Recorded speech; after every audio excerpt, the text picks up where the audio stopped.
Tay! Nay! May dala po akong pagkain. Tay! May dala po akong pagkain. Pagpag. Saan galing to?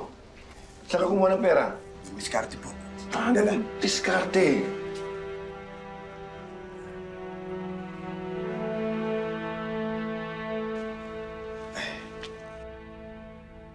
Tay, may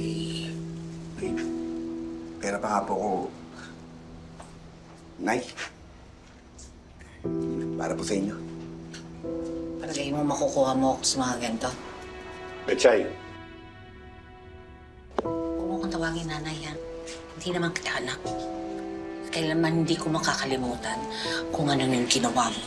Ikaw ang dahilan kung bakit namatay ang anak ko, kaya hindi mo yun mapapalitan. Betchay, sumasobra ka na. Ako na naman ang sumusobra. Sige, kampiyan mo yung anak mo. Totoo naman ang sinabi ko, ah! Hindi ko siya mapapatawad. Dahil siya ang dahilan kung bakit namatay ang kapatid niya.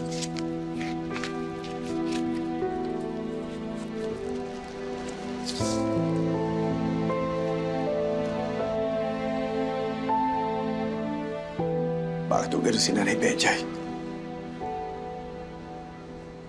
Kahit anong gawin ko po, wala na akong ginawang tama para sa kanya. Hindi ko naman po kasalanan po namatay ang kapatid ko eh. Hindi ko naman po ginusto yun.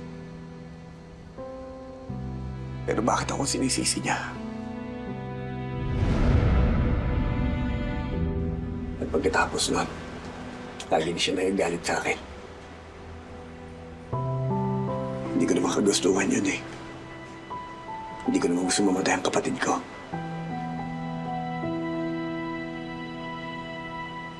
Pareho pala tayo. Ano ba rayo?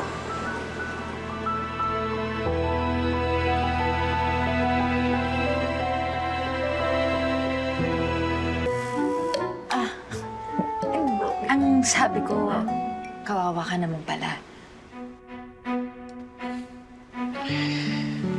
Ayos lang yun. Sanay na naman ako kay Nani Betchay. Pinagpapasensya mo na lang. Ikaw, ayos ka lang ba dito sa bahay? Pasensya ka na sa kwarto natin, ha? Maliit lang, pero ayos naman, di ba? Sino kausap nito? Nani Betchay, huwag ka maingat. Tago! Tago! Tago!